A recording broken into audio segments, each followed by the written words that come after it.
আপনি যা ভাবেন আপনার মস্তিষ্ক ঠিক সেটাই খুঁজে বেড়ায়। ভেবেছেন হুট করে একটা নতুন বাইক কিনবেন, দেখবেন রাস্তায় বের হলে চোখে পড়ছে একের পর এক বাইক।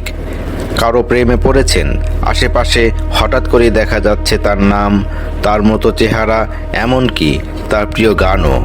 এটা শুধু কাকতালীয় না, বরং এটা আপনার মস্তিষ্কের এক অসাধারণ বৈশিষ্ট্য, রেটিকুলার অ্যাক্টিভেটিং সিস্টেম, যা সংক্ষেপে আরএএস।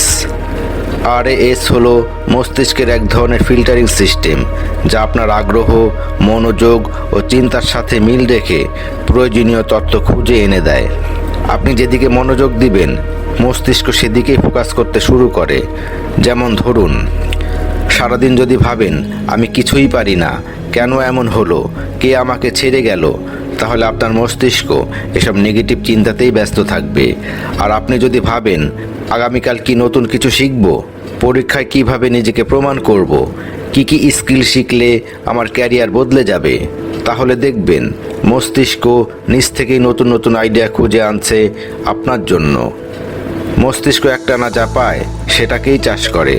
আপনি যদি চিন্তার বীজ হিসেবে সম্ভাবনা, ইতিবাচকতা, উন্নয়ন এসব বপন করেন, সেই অনুযায়ী ফল পাবেন। একটা ছোট উদাহরণ দিই, প্রাক্তনের কথা ভাবলেই মন খারাপ হবে, আর নতুন জীবনের কথা ভাবলেই নিজেকে গড়তে ইচ্ছা হবে। তাই বন্ধু, আপনার মস্তিষ্ককে সঠিক খাবার দিন, ভালো চিন্তা, ভালো পরিকল্পনা, ভালো টার্গেট।